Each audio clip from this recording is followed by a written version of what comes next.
Today is October the 2nd, 2015. My name is Tanya Finchum, along with Alex Bishop. We're with Oklahoma State University, and today we're in Clinton, Oklahoma, to speak with Raymond Riley, and this is part of our Oklahoma 100-Year Life project, so thank you for talking with us. Let's start with having you tell us when and where you were born.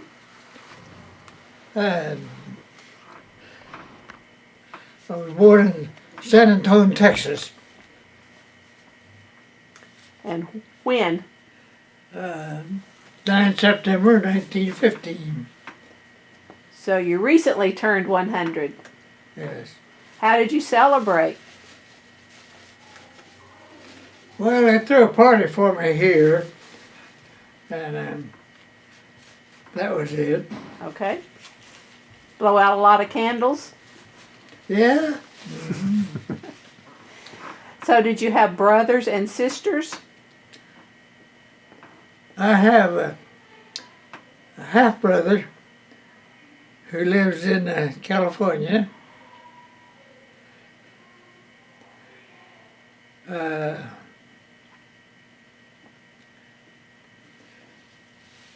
He's a retired naval officer.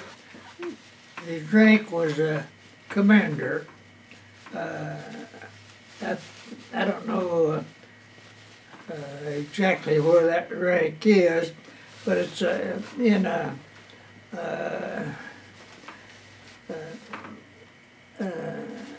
it's not an enlisted man. It's in the officers. Okay. He lives in California. Half-brother. So what did your parents do for a living?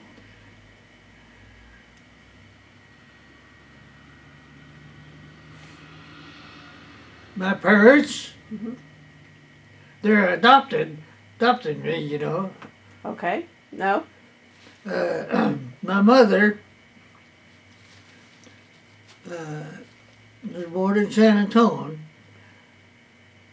My mother, real mother, brought me to Oklahoma City and put me on a doorstep. I've told you this before, and which was very fortunate for me. The people became adopted parents. However, back in those days, there was no strict adopting laws like there is now. They raised me, and that's it. They taught me their values and everything. They were a fine couple. So about how old were you when that happened? 3. 3. So you've been in Oklahoma since about that time? Other than when you were working? Well, when World War II caught me, I started going places. Okay. And then when I come back from World War II, I was a reserve, which continually got recalled, and that's about it. Well, where did you go to school? I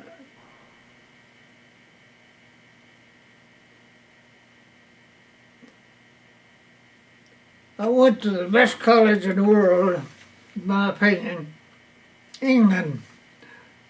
What's the name of it? Not Harvard, not Yale. There's Cambridge, are you talking England? In England, yeah. Like Cambridge or Oxford or? Oxford. Mm-hmm. I went there. They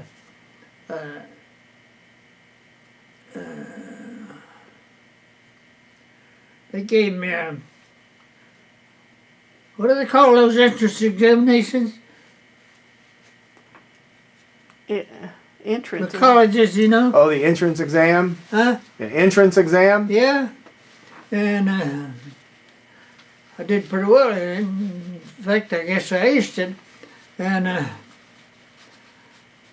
so I studied mathematics there at Oxford.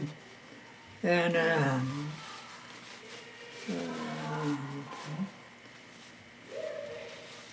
mathematics and that's about it.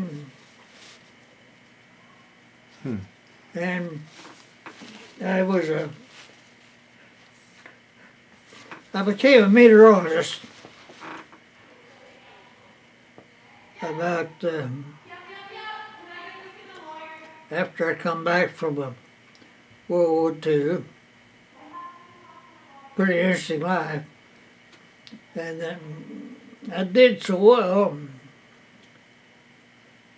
that they used me as a troubleshooter. They sent me all over the world. I even went to Buenos Aires, Argentina, and down on the Horn, you know. And they sent me down there. They sent me to Cape Canaveral first, and I picked up some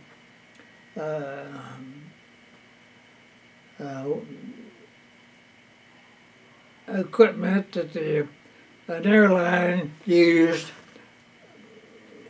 to measure the clouds and to track the satellite. And I became an expert at that. Probably knew more than everybody thought I knew more. But actually, I knew how little I knew. But I tracked the satellite, the weather satellites, you know, and come over every 24 hours. And I'd catch it when it came in our range, and it would transmit data to me, the clouds and everything that's going on.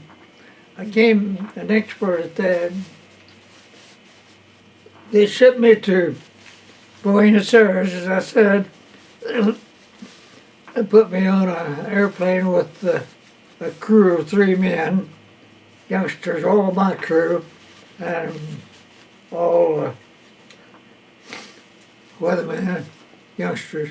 And we went down there to teach them and took a satellite tracking unit down there, teach them how to use it. Spent a couple of months down there. They treated me like a king, boy. They even, of course, every year, I'm continually surprised at the change in attitude towards men and the men and women. The way it's changed, you know. In foreign countries, especially Sweden, England, and anywhere in Europe on the continent, everything's pretty loose, you know. It wasn't that way in the States, but it is now. I mean, it's getting that way. In Buenos Aires, they really treated me like a king. About what year was that when you went there? 40s or 50s or 73. Wait a minute.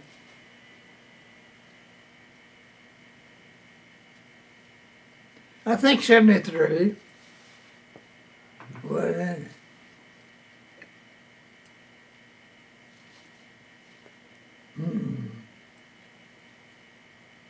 And when you say they, I'm assuming that's the military? Hmm? When you say they sent you there, is that the military?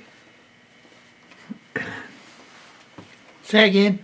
When you say they sent you there, are you referring to the military? No, no, the whole country, the ambassador,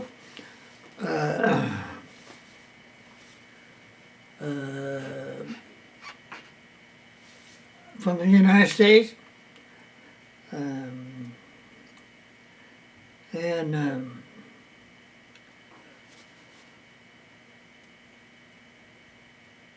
everybody. I'm having trouble remembering now. I'm sorry. Let's back up a bit. Tell us a little bit about your military service. What branch of the service were you in? Air Force. Air Force? It was created in 19. I don't know.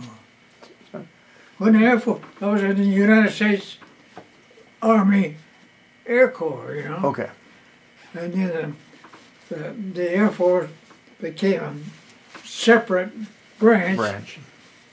And it took me because I'd spent most of my life in airplanes anyway. And what was your rank? Master Sergeant. Master Sergeant. They finally created, when I was a Master Sergeant, that was the highest rank. Mm-hmm. But they finally created a couple of higher. And I watched people get promoted whom I outclassed them. Some of them were my friends, you know. Outranked them in longitude and rank. So I went to a general, I can't remember his name, he happened to be visiting the base. And I took that opportunity to complain. And he said, Sergeant Riley, some things you need to understand. First, you're a pretty old guy, and these guys we're promoting got what we need, potential. Secondly, you already make more money than even I do. The TDY and stuff like that, you know. Boy, I was caught in the jack. So what kind of wars did you serve in? What? What wars did you serve in? Well, him. World War II? Yeah. Korea? Yeah. Vietnam? Yeah. You're Is that all of them? yeah. You're pretty old in Vietnam. Yeah. Yeah. For an officer, I mean for military service. I was beyond 50. I think it's 51, maybe older. So how long did you serve in each war? World War II? Well, I was 13 months in Vietnam. Oh, 3 months. In Europe. I spent 8 years of my life in England. However, 30 months during World War II, back. Then I went to England again in peacetime, and took my wife and my youngest daughter with me. Well, my youngest daughter graduated from high school, was here at Burns Flat. You know where that is? But she graduated from short school. And my family has always been interested in horses. And my daughter, that was with me in England, on the second trip was quite a rider, boy. She rode in the races and the jumping and what they did. She was real good. Like equestrian. What? Like equestrian riding? Yeah. Yeah. She was good. My oldest daughter was pretty good too. She and her husband raised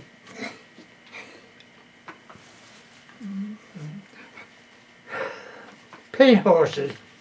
Oh, paint horses. And they were good. And I've seen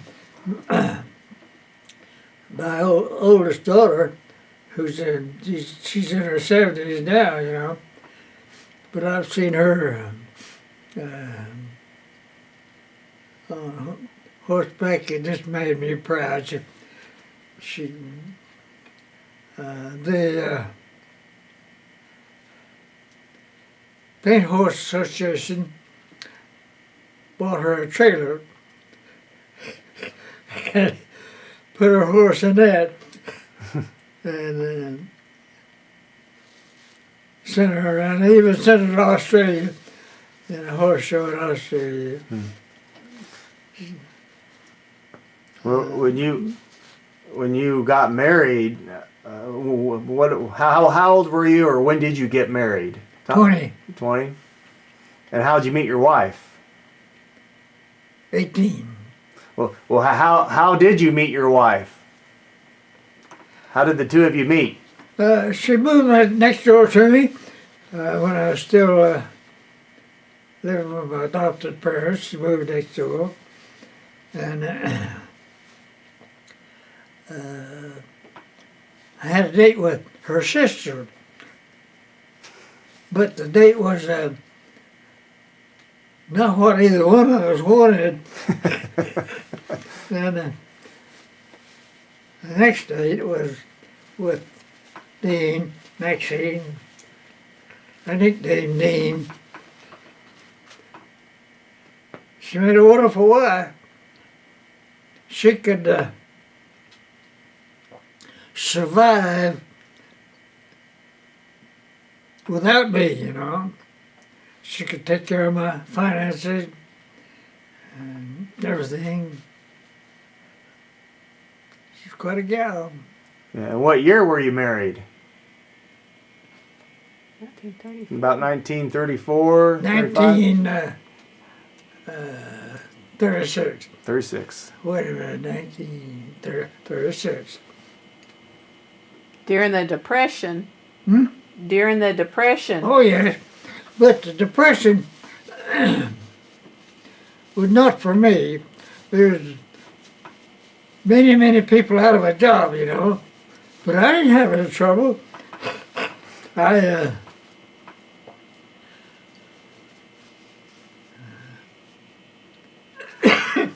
When I got married, my dad told me, he said, Raymond, you can't even take care of yourself. How are you going to take care of a wife?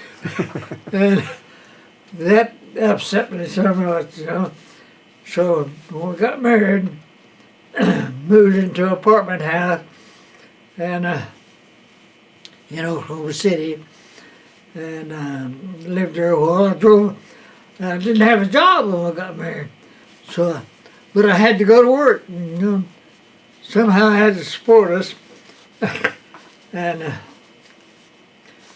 so I drove a taxi cab.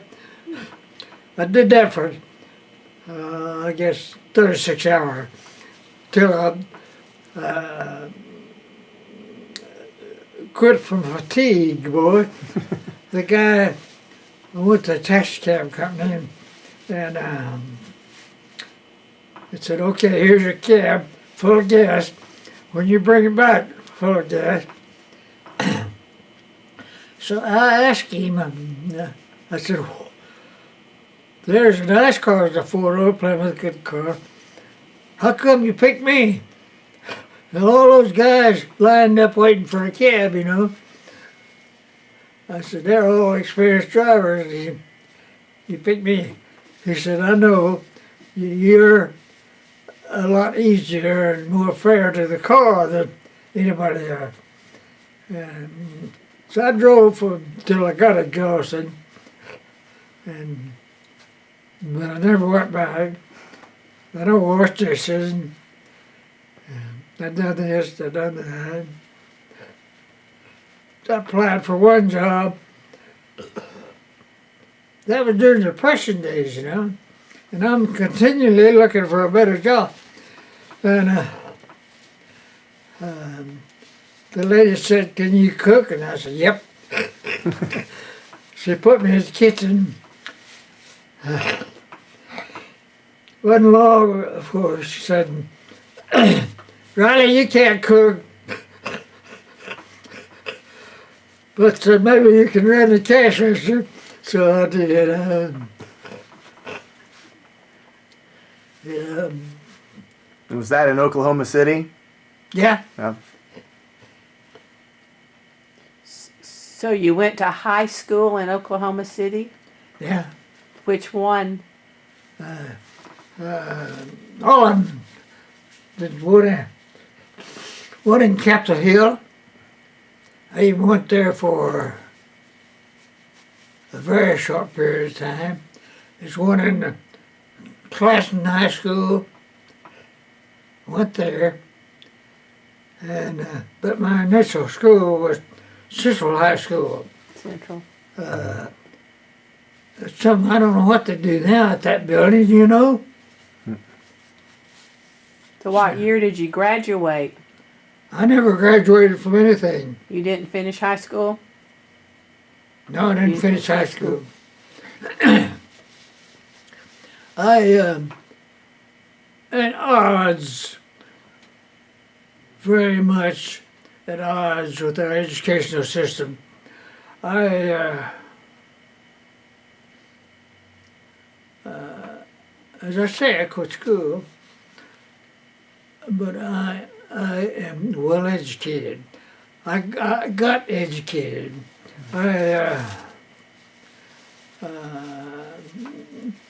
Like I say, I studied mathematics. I studied many other things. That was through the military. Mm-hmm. In Oxford, that was Army Air Corps training. Hmm? Was that in your time in Oxford? Was that for Army Air Corps training in wartime? When you studied math? Yeah, I was in the Army. But when you studied math at Oxford in England, was that during the wartime in terms of training? Mm-hmm. Okay.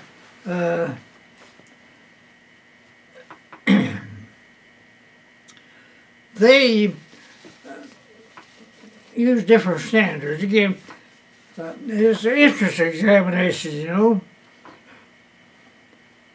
And I aced that. I took one in a...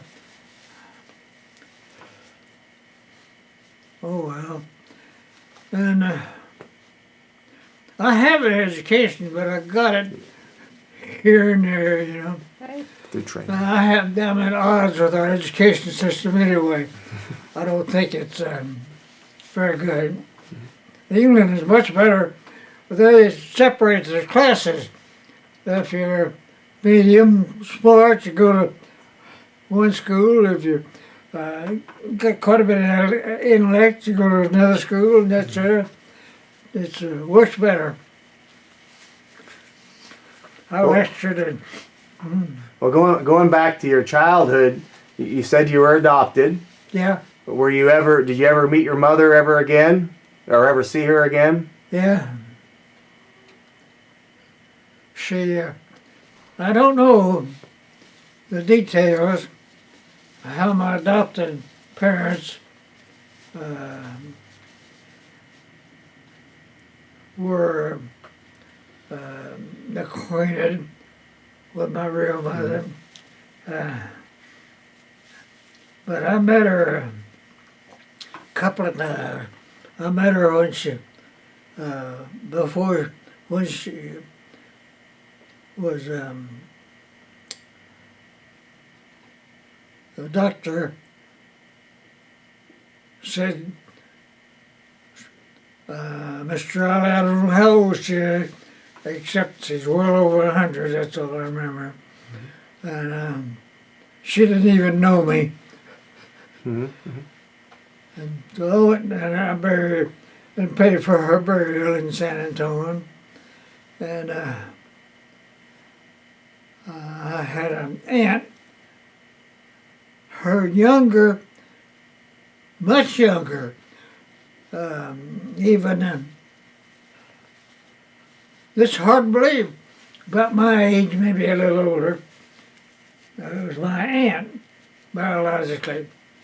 And I met a lot of people down there on my mother's side. Some of them were really remarkable people. One guy, can't remember his name, but he was a taxidermist. He had a huge building, big, full of stuff that he had stuffed, you know. Mm-hmm. He operated that for 6 months a year. The other 6 months, he was a bush pilot in Alaska. And he's quite a guy. Mm-hmm. Well, is Riley your mother? Is Riley your biological mother's last name? No, Your adopted parents? adopted parent. Her name was OOHRP. OOHRP. Oh, Jetty. OOHRP. Mm-hmm. And I saw her just before she died. I went down there and bought her funeral and everything. Had you seen her before that? Yes. After I got married in 1936, must have been about 38, 39, somewhere in there, my adopted parents came to me and told me, said, your mother's going to be in a circus in Shawnee, Oklahoma. I don't know how they knew that, how my mother adopted parents knew that. So I asked Pat, my father, said, I want to borrow your car. I'm going to drive to Shawnee, see the circus. I took my wife, I had a wife, I took her with me. And she was in the circus, and also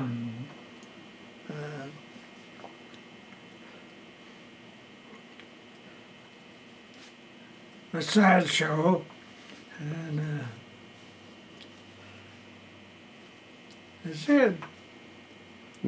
Did you get to talk to her? Did you talk to her for a little?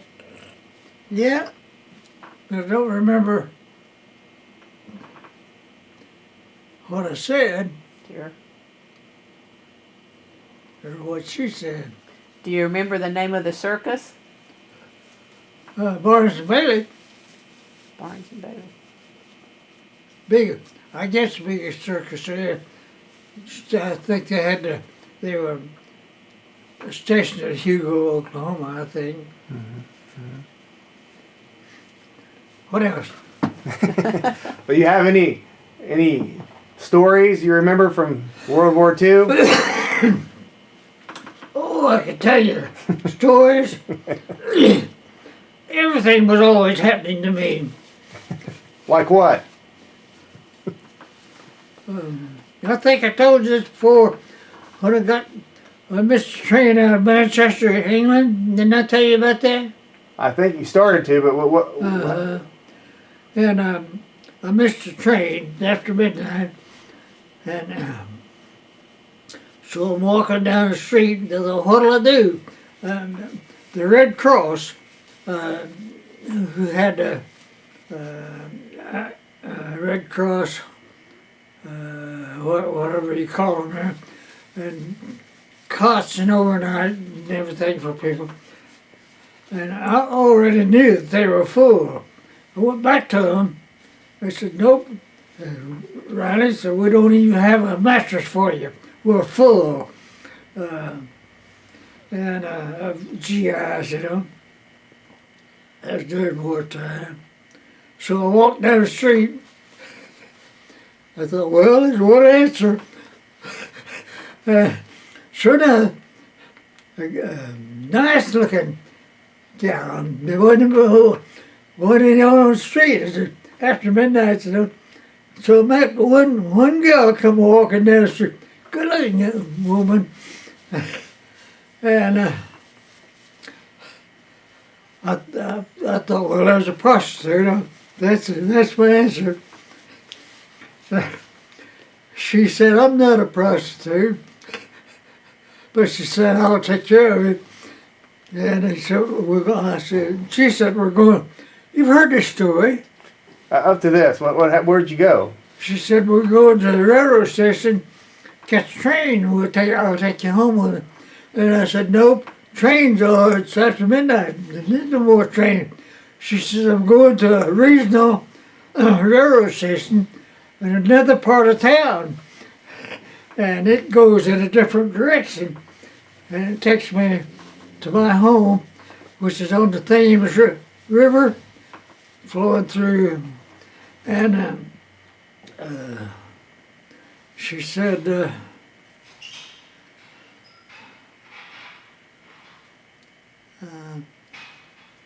I said, well, so we went to the station in another part of Windsor, Manchester, but we couldn't get on. The train was loaded with people going that direction, you know. But she didn't care. She had me by the hand. She led me up to the engine, steam engine, and the fireman or the engineer, I don't know which, said that they were expecting her. They said, we're waiting on you. They put me in the coal car, both of us, and took us to her house. We got off the train at her house, at her station. And I spent the night with her, quite a night there. We were, she had a fireplace in her little apartment, and knock on the front door. That was her father. Had a case of beer. Here. So we drank beer, made love in front of the fire, you know. And the transom over the back door fell in. That guy fell through it. And she said, that's my taxi cab driver. The guy that had brought us out there. So we chased him away. Cut him up a little. It's kind of funny, you know. Got up the next morning. She told me where to catch the train back, going back to Manchester, you know. And my life was just full of adventures all the time. Did you ever see action during World War II? Oh, yes. From there. From there. I didn't do much ground fighting. Mm-hmm. I did in Vietnam. I got shot at all over the place in Vietnam. Mm-hmm. But during World War II, my activity was airborne, you know. I had quite a lot of experience. Ooh. One time, I came in, I had picked up an airplane that me and my three-man crew were going to install new engines in. The engines were running. It was a four-engine cargo plane, and I picked it up at the head of the runway, and I asked the tower, I said, if I need to taxi down the runway, if you'll let me, to the other end where I'm going to get off with the airplane and work with the shops, and they gave me permission.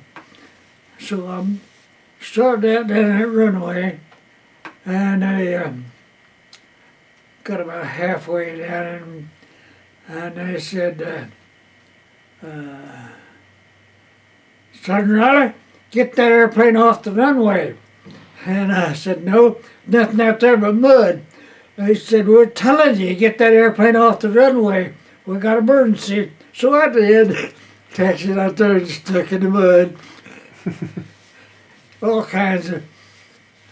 I did one time, I know I've told you about this one, where I taxied the 4-engine cargo plane down Douglas Boulevard. Ah, I told you about that one. I don't remember that one. Well, I think it was an airplane. I'm not sure whether it was a Dreamboat or not. I think it was. It might have been the reserve to take the Dreamboat's place in case it's going to fly around the world, polarized, and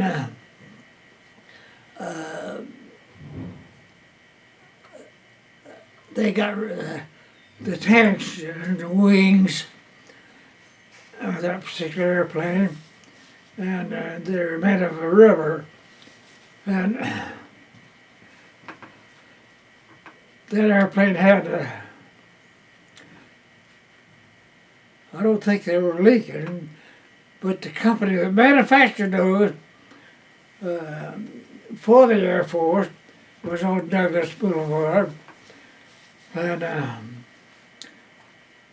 I got in an airplane, wouldn't let my crew in there or anybody, just all by myself, and notified the highway patrol. They blocked the traffic on both ways, taxied it down Boulevard, Douglas Boulevard, to the company to work on the rubber gas tanks in the wing. When it got through, I had my crew bring up a tug, and I towed it back. Yeah. And How did you learn how to fly? how did I learn how to fly? Well, when I come back from World War II, no, before World War II, what was that? Early, it was before World War II.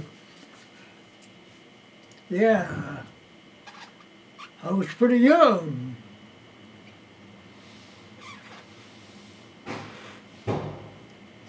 Yeah, I hadn't been to war. I lived on the east side of Oklahoma City,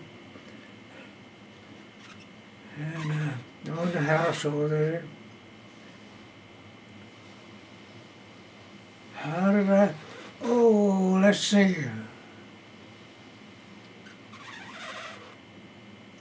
Somehow I applied for pilot training and got it.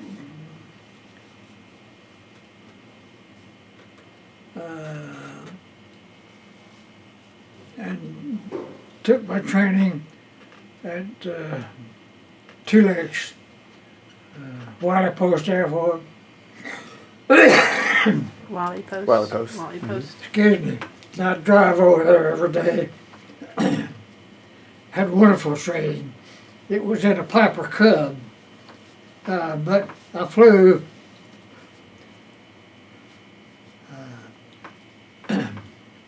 Lessons and all kinds of single engine airplanes. I'm a licensed. I have a commercial license for single engine airplanes. Any single engine airplane. And I could actually fly this thing, I think. That's so much for that. Do you ever have to jump out of one? No, but I have booted people out. Paratroopers, you know, and take them up in an airplane. I had a cousin that I liked real well. He and I were good friends, and he was a paratrooper. And he jumped out of an airplane he went up in an airplane 8 times. The last, I guess it might have been the last time he jumped out in enemy territory, you know, and during the war. And so I took him out for the first time he ever landed in an airplane on the eighth trip. He thought I was quite a pilot, boy. He said, "No, I do." I flew a Piper Cub, then I flew a Lycoming side by side. The Piper Cub was this way, you know. And I'd do all kinds of tricks with it. It was pretty good. I did a lot of it in tailspins, you know. And Did you do a loop-de-loop? yeah, and it's a wonder I hadn't got killed. I've done so many of them. And there's a thing called an Melman turn. The Germans used it, where you to do a loop, and at the top of the loop You can turn. you turn over, and it's very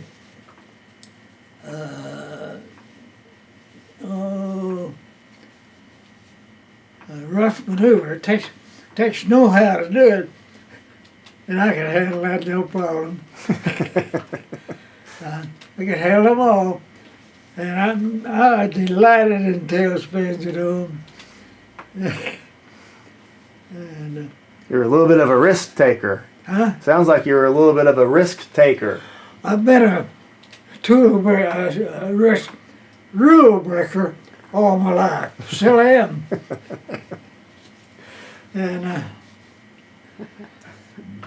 but the thing of it is, I always broke rules when it should be broken, if you know what I mean. And I told you this before when I sold a truckload of mattresses in Vietnam. I didn't hear it. You didn't tell me that one. Yeah, I told you. No, not that one. Well, anyway, Tell me. Tell her. at that point in time, I'm a meteorologist. And I made a good one, done well. I have a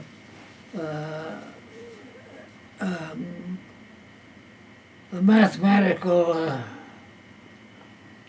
quality that's pretty helpful. And what was I? You were going to tell me about Vietnam, Oh, in Vietnam. Yeah. wasn't it? What Yeah. you said Well, I took about stealing mattresses. I had a Jeep assigned to me, and once a week I'd get in that Jeep and drive 50 miles down the only highway there, 2-lane highway, snake through the wood to their camp, and give them the forecast, which they appreciated. I didn't put it on the air because it would be intercepted. And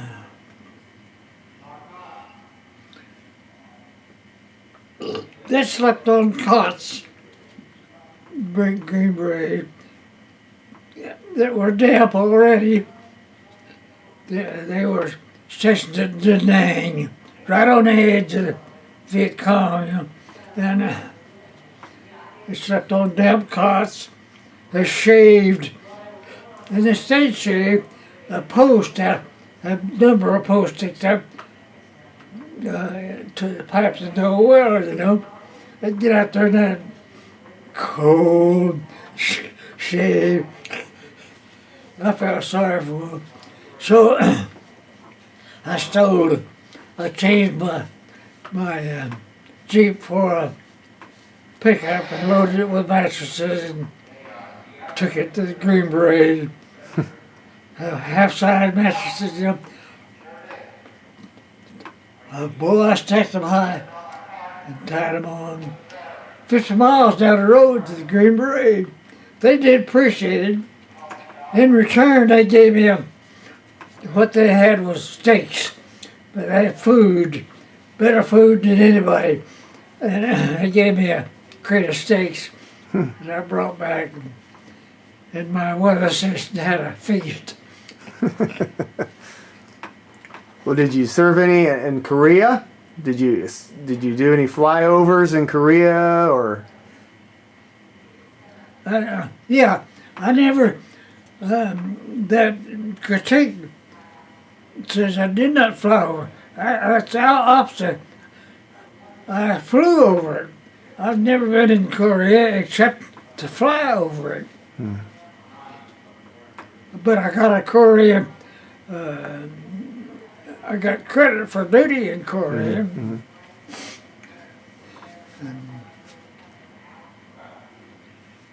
That's about it. So when you weren't serving, what did you do here? In between the wars, what did you do?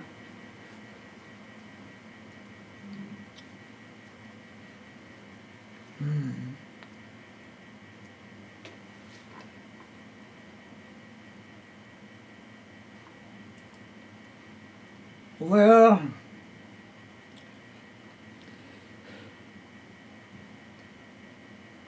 on Martin Luther King Street, it's all colored now. Then it was all white. On the 15th and Martin Luther King, I bought a barbecue stand. What happened was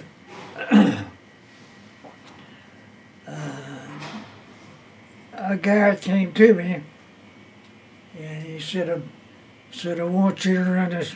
I want to buy that, and I want you to run it for me. I said, nope. I will take you up if I've got a half interest in it, and absolute control. You have no. When we opened up there, I went out there and looked at it, and everything. And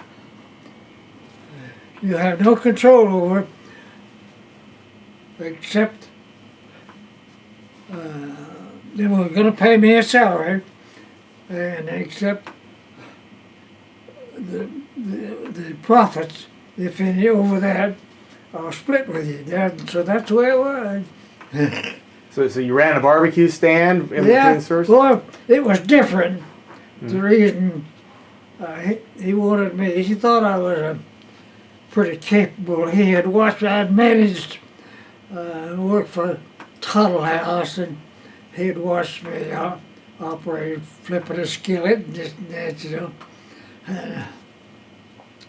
And it was quite successful and different. When I went out there and looked at it, the guy that owned the filling station next door. So we bought it from him, and it was very different.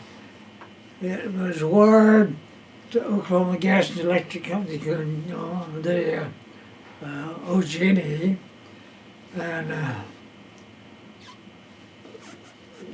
it was wired to them. But it didn't use them, only to stand by. And all the girls, all the employees were women.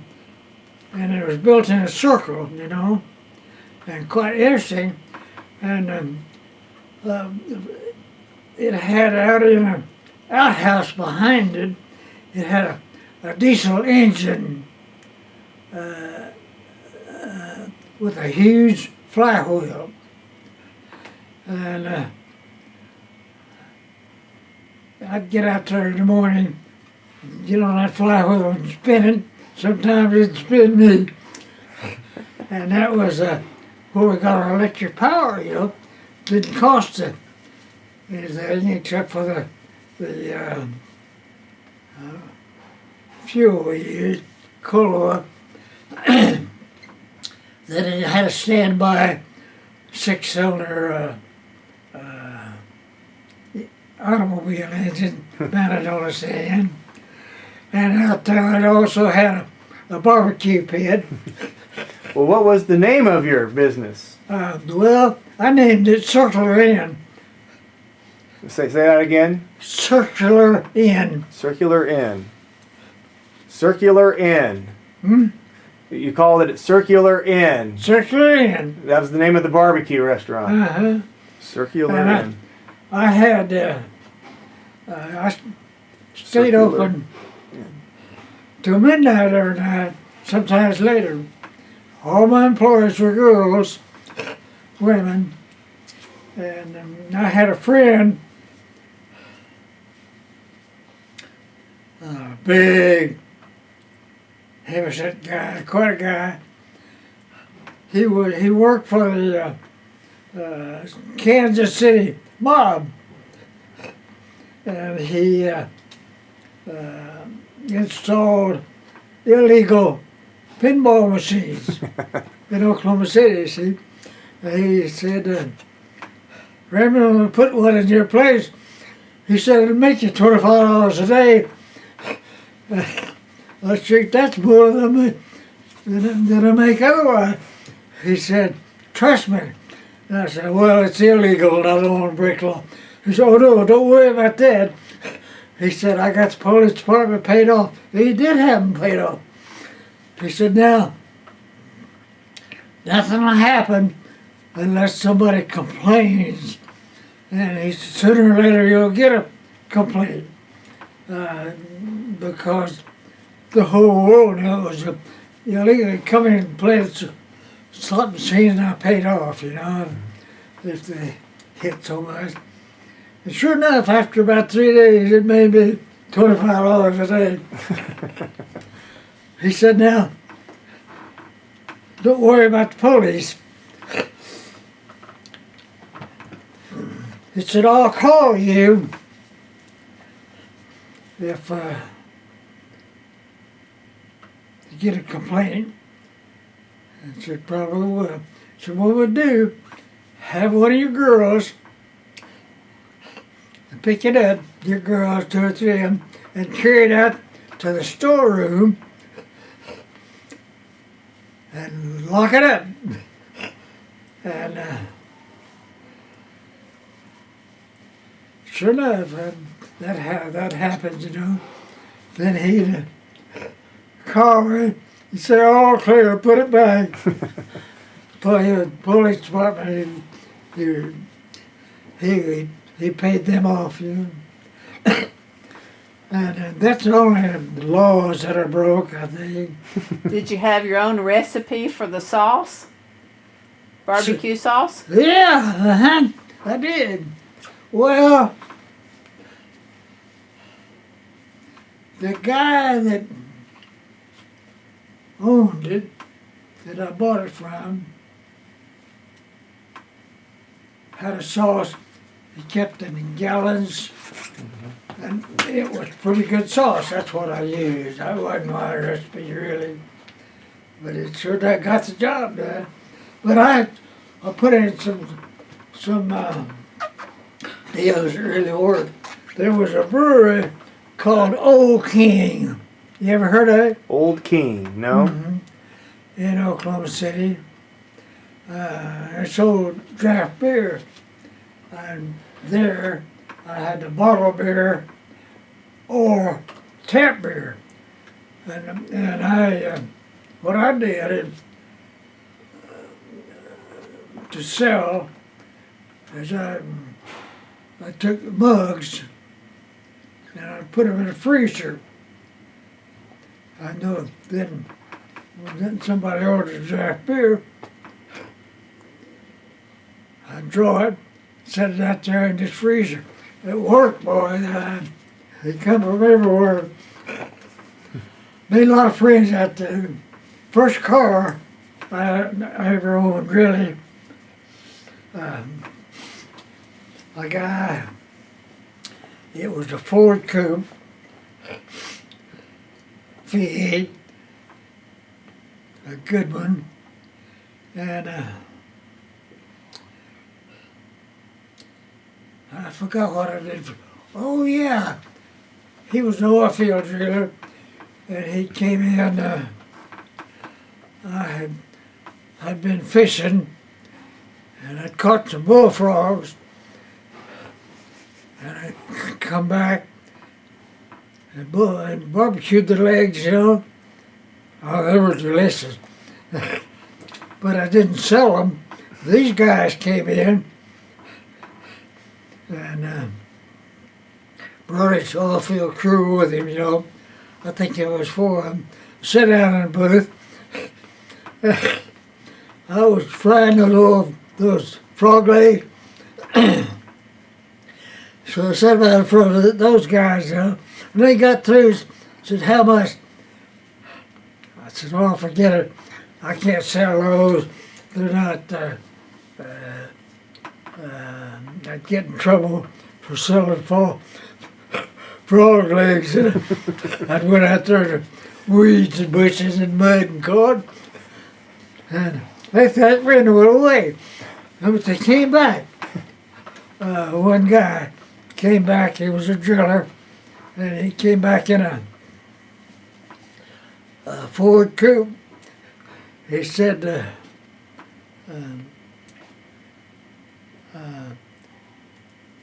it's for sale.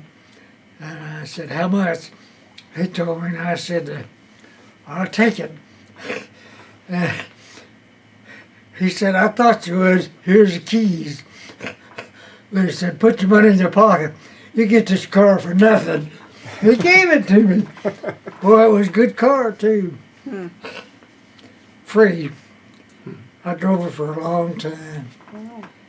And he became a real good friend. Those frog legs did it. Huh? Those frog legs did it. Yeah. Frog legs did it, yeah. I did a lot of hunting and fishing. Did you? I was pretty good with the rod and reel. Well, did you ever think you would make it to 100? I didn't worry about it. I never gave it much thought. But I always knew that my genes were pretty doggone good. Of course, I saw my mother at the circus in Johnny I told you about. Mm-hmm. Then I saw her after she died and buried her. And last time I saw her alive, she didn't know me. She was in a rest home. And that's sad then. She was 100? She lived? Well, the doctor said he didn't know how old she was. And I didn't really. She was, when she put me on the doorstep, I was actually 3 years old. The article says 2, but I was actually 3.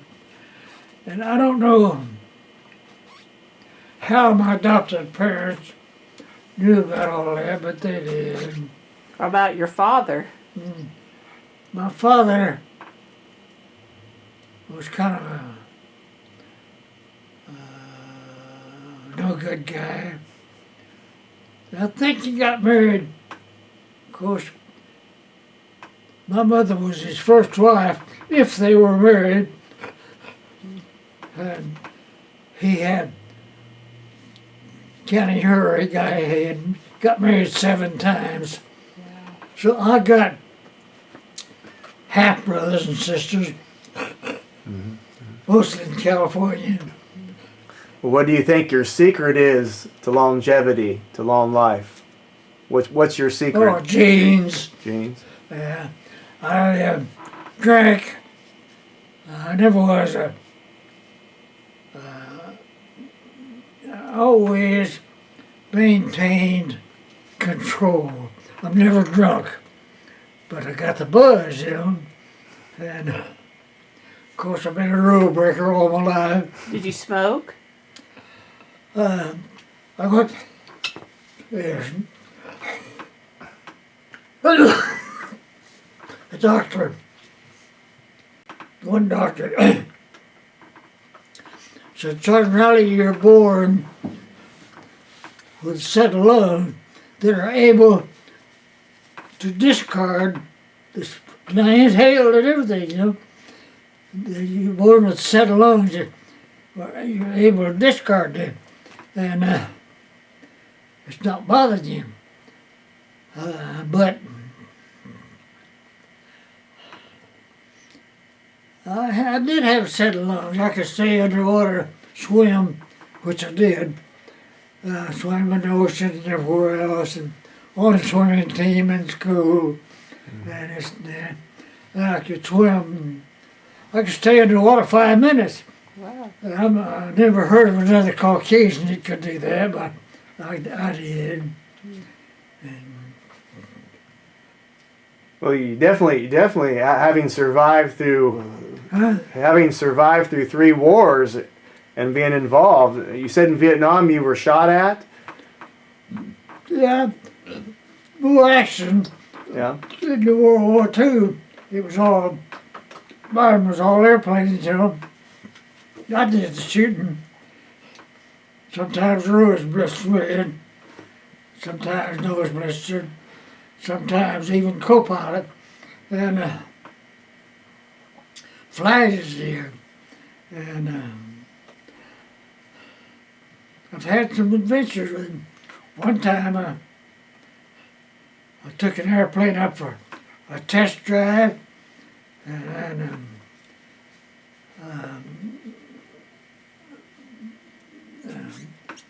took a bunch of guys with me, all airplane mechanics. We sat back in the Bombay and played poker. Had to fly a couple of hours. Then one time, I think I told you, I took a airplane, a 4-engine Loadmaster. It had new engines installed in them. And it needed a 2-hour flight, so we flew to San Antonio, the station to take a field and back. And on the way back, the ticker field said, "How much gas you got?" And at that point in time, I was sitting up there as co-pilot. Pilot was bracky. And we told them how much gas. They said, "Flight of Woodward. It's just been, Woodward, Oklahoma, just been destroyed by a tornado. And report what you see." So that's what we did. We were the first airplane over Woodward and reported back. Was that in 1947? Huh? Was that in 1947? Because I know they I'm had. not sure. So I know they had a tornado in I 1947. think about that time, yeah. I'm not sure. I'm kind of hazy on a lot of stuff. Well, Go ahead. well, I was trying to think. So you had 2 daughters, Yeah, no sons? they're not on my team, neither one of them. They both, Dad, blame it. They both think I should be in a rest home. Well, you're at the VA center. What's a typical day like for you? What time do you usually get up and when? Now? Mm-hmm. 5 o'clock. And then, do you have any morning rituals, or what do you do during the day? Now, about all I do. I do a lot of reading. There's a lot of activities going on here. I take part in some of them. Bingo, all kinds of stuff. All kinds of entertainment. Bus rides, they take you places.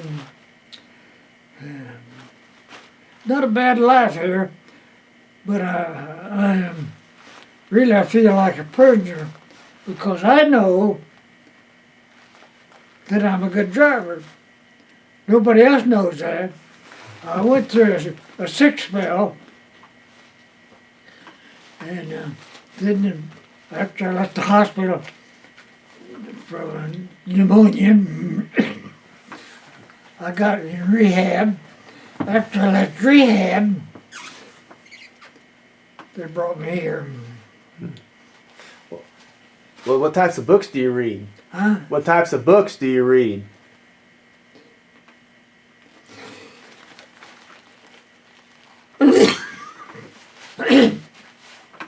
All types.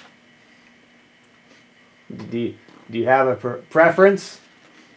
Westerns, novels, biographies? Now, all of them, they're good. Some writers are good writers, and some are not. You know. Who's a good writer? Huh? Who's a good writer? Oh, Brown. I think his name is John Brown. And then, what's that guy that wrote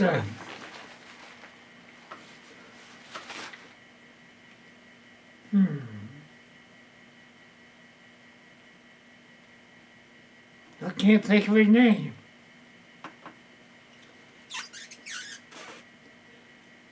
He wrote,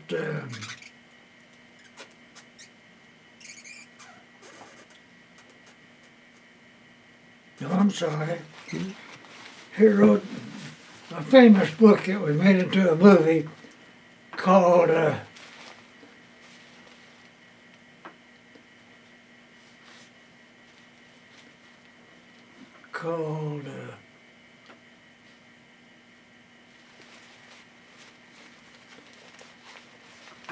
name of a little town on the river that separates Mexico from us. Oh,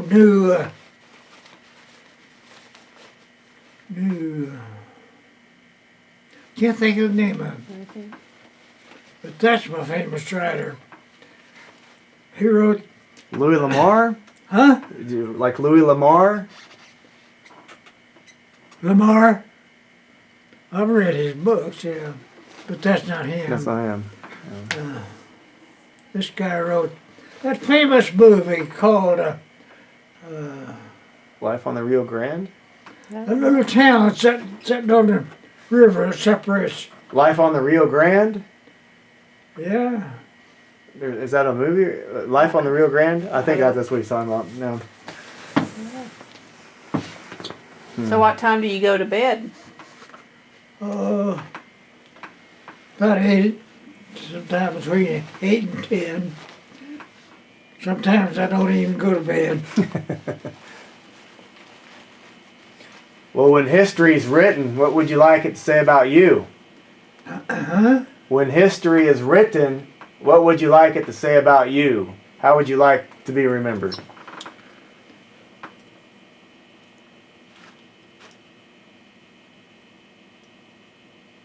I don't know. That's a tough question. I don't have an answer for that.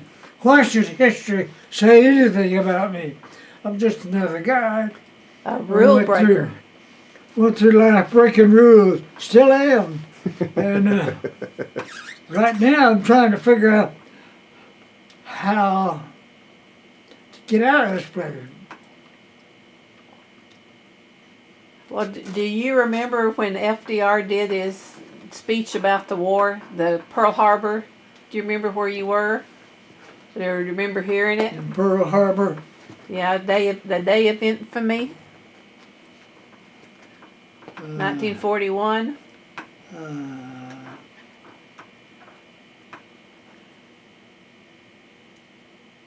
You may not. Yes. Boy, it's hard to separate things.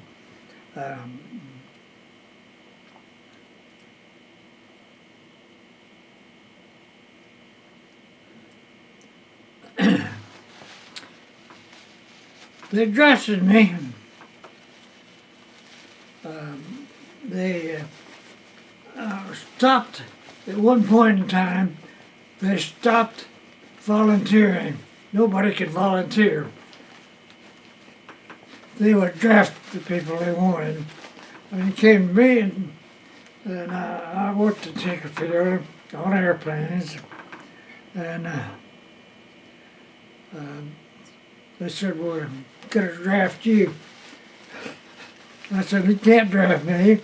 I said, "I'm working on this airplane. Nobody else can do what I do." They could probably, but I had a pretty good knowledge, especially of carburation. And they said, "We want you to volunteer to be drafted."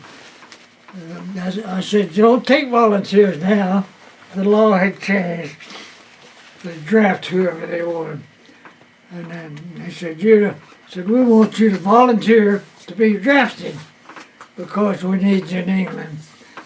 And they did. They had airplanes over there with carburetor trouble. And I told them, I said, "There's a carburetor department over there." And they said, "They can't help us. They're not, they overhaul the carburetors and test them on a flow beads, big section in Burtonwood, England." But he said that they're not, they can't actually do the fixing. And I knew them all, because they came from Tinker Field. So I volunteered for the draft. They sent me to England. I got over there.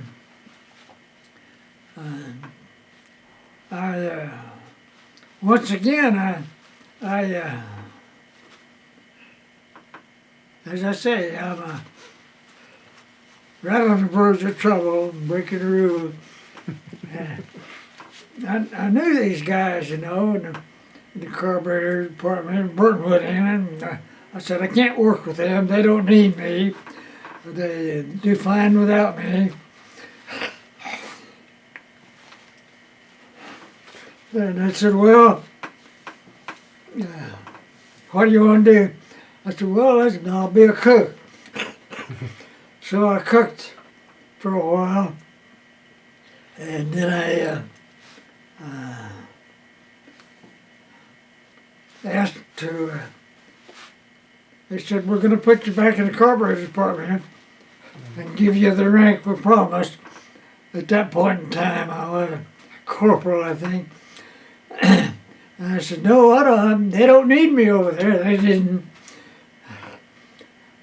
But I said, "I'd like to go to a flight test in Burtonwood where they flew the airplanes that had been overhauled, new engines, what did. And I said, "I want to fly it over." That's what I did. Got over there in flight test, still in England, Boy, I had the adventures there. Well, are you going on? Have you ever been on an honor flight to Washington D.C.? Have I what? Have you ever been on one of those honor flights to No. Washington D.C.? No. But I'm scheduled to be on one. Wow. And do you look for? What do you look forward most about that? Yeah, I'm looking forward to it. I don't know whether I should or not, but I think you might be one of the oldest vets out there. might be what? One of the oldest veterans out there. Well, maybe. I'm the oldest vet here.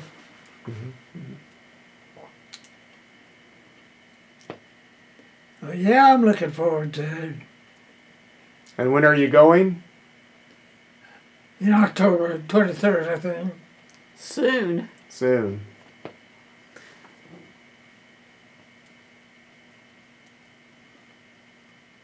But I'm having trouble remembering things in the proper sequence. Well, we thank you for sharing what you've told us today. Quite a pleasure.